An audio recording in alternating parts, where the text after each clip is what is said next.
Carl Edwards is with us. Congratulations, #1 in our most spectacular wreck over the 10 years of NASCAR on Fox. But we appreciate you joining us here in the Hollywood Hotel. How are you? I'm doing well. Yeah, I've been enjoying watching you guys.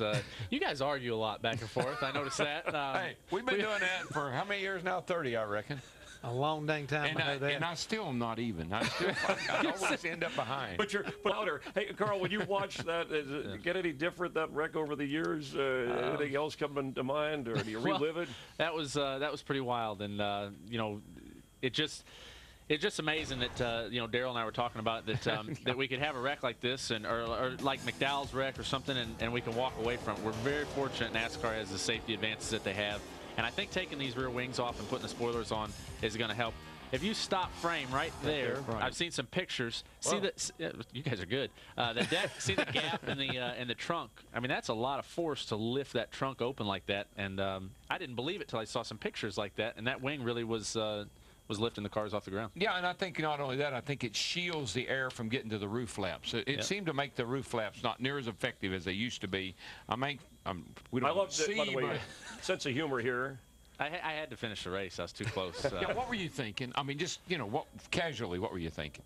Oh, #1, I was glad to be okay, and 2, I was pretty upset we didn't win that race. It was, for that whole lap, Brad was pushing me. I thought, this is going well. We're going to do this. We're going to win this race. And then and Brad got to going, and we got to blocking, and it turned out like it was. But I was just glad to be there and able to walk. And this is, by the way, your first race at Texas off of probation from the incident with Brad Keselowski. So the air has been cleared. Where do things stand currently? You're off the probation, so I'm off the probation. So that's good. I can. Great. We're waiting. It's amazing the irony that wreck looked exactly like mine. And we've covered this ad nauseum, but. I did not intend for that car to get in the air, and very fortunate that everything, that Brad's okay and that nobody got hurt in that.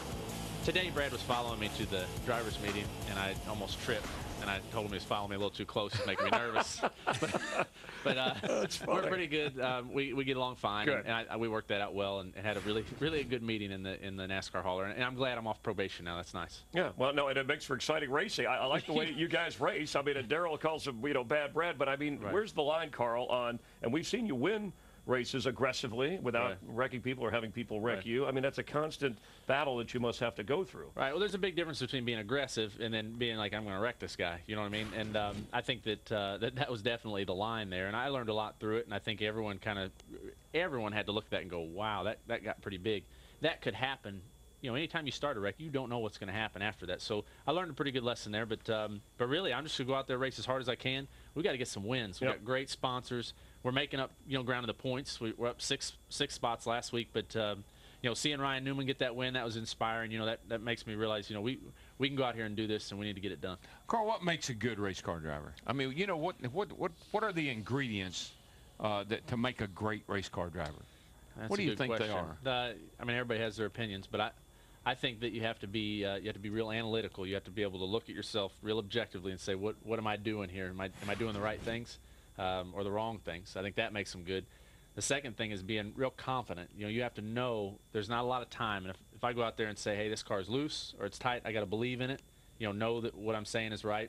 And then you got to be able to communicate. I mean, obviously, you guys have a little trouble with that sometimes, but still. But for me to we communicate, do have a failure to communicate. Yeah. We have our ways.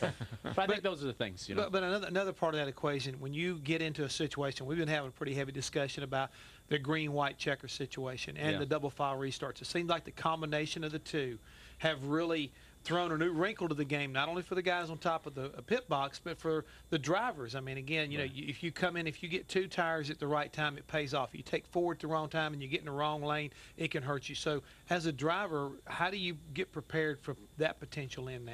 You guys have been doing a good job of kind of describing it, but I don't know if the people at home understand.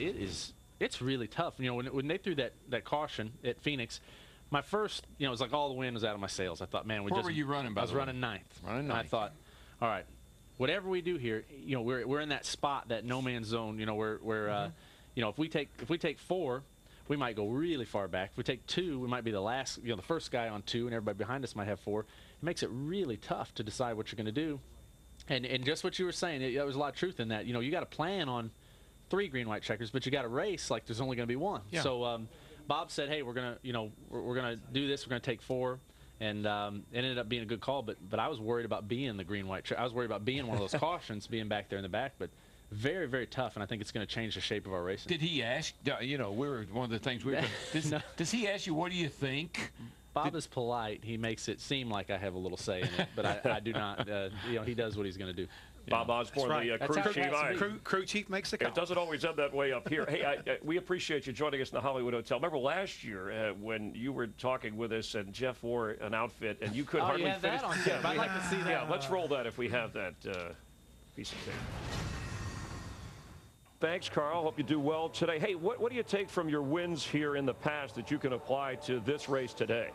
You know, not much. I mean, you know, it's a different year. You know, there's so much that's happened, and you know, hopefully our car is as fast as it's been here in the past. Bob worked really hard on it. The Saflak Fusion was good in practice, but you know, the weather's changed a little bit. I'm sorry, I'm still struggling with Jeff Hammond's outfit. I can't believe it. We all are, Carl. You ought to be in here, Carl. Hey, yeah, if I was standing, I wouldn't make fun of you there, Jeff. You're a brave man. I know you're a real cowboy. What were you wearing? Was that an ascot or what was that? Never mind. Okay. My man Hammond. Yeah. Now, I didn't know you were like a real rodeo man and all that. I didn't know I didn't understand at the time. He isn't, Carl. He isn't. how do you know? He just has the outfit. All right. Well, But I'm asking you a question. Do you like what I got on today better? I do, and my wife was commenting. We were watching in the motorhome, and how did you tie that tie just right to get the star in the perfect place and show the stripes? I mean, that's pretty amazing. Because I have got talented hands for one thing. This is Texas. Hey, we got to have the Texas Lone Star in Texas, you know. Speaking of your wife, congratulations too. And I know many have said on the addition to the family. And Darrell has often talked. How does that? You've gone through some races. I know you focus on driving, but it does change things, right? At home and what you think about. It hasn't mellowed me out. What about your routine? How's it good? Has that changed any? I'll tell you what. I had to be careful because I can waste a lot of time just sitting there staring at her, you know. And it's not wasting time, but I can you know, not get up and go to the gym as early as I need to because I'm just sitting there staring at her. It's the most amazing thing in the world. So Kate's been doing a great job. She's the most amazing mother in the world, and I'm very fortunate to have her. How about the sleep? Are you getting enough rest? She does sleep. I'm very fortunate. I didn't sleep at all, my mom said. So I think my mom was kind of hoping that she'd get a little revenge, you know. But payback. But Annie's been sleeping, and she all she does really is eat. We change a lot of diapers, and she's doing well. Speaking of eating and diapers, you got to run 800 miles a day if this thing goes off like they're planning. Does he wear a diaper? No. Well, he's got Scott's. Is that? I don't know. Scotch? No, that's a different kind of Scotch. But he I'm is gonna let that one go, Jeff. All right, because you got a full tie on. I'm gonna let that go. Yeah. But you are going to be. You do have a lot of work to do today. We do have a lot of work. We got a great Fastenal Ford, and I'm excited for the nationwide race. I'm pretty excited to run, 800 miles in a day. I mean, Carmichael Training Systems, all these guys have been getting me in shape. I've been working out hard, and I'm kind of excited to see if I can do it. But I do hope we get this race in today. And speaking of Ford, our built Ford, tough track facts, 15 different winners in the last 18 Texas Cup races. Ford leads all manufacturers with nine wins. And Carl Edwards, the only driver to sweep both Texas Cup races. That happened in 2008. Carl currently in the 99 Ford, the Roush Fenway Ford, 8th in points. And we wish you luck, and hopefully that next win will come soon. I know there's a difference, and you tell us the idea you want to win races, but you want to stay in that window to get into the chase. Yes, for sure. We feel like we have a championship caliber team. The guys have been working hard. We want to get Scotts and Aflac and all these guys into victory lane, but the big picture is 10 races in the chase and getting all those points. All right, we know how good you are here with the wins you have at Texas. How about the new spoiler so far? What can we expect from your perspective when they dropped the green flag? Hadn't had a lot of practice running in the pack. Right. I haven't run with too many cars, but I can tell you going down in the corner, the thing that's good is that my car does the same thing through the corner now. It's more uniform. Instead of going in and touching the splitter and getting tight or getting loose or whatever, it seems to do the same thing. It'll hopefully be more simple for the guys to race, and that'll produce better racing. Well, what does Bob say? That's what's important. Bob Osborne. Well, we'll find out soon enough. Bob just keeps his head down and writes numbers and just ignores me. That's thanks, Carl. The crew chief don't have fun, be safe, and we'll continue expanded bonus pre-race coverage. By the way, Bill Richards is our Plant producer. some seeds. It's directed raining out there. You by can Derek Manning. grow some beautiful grass and gardens.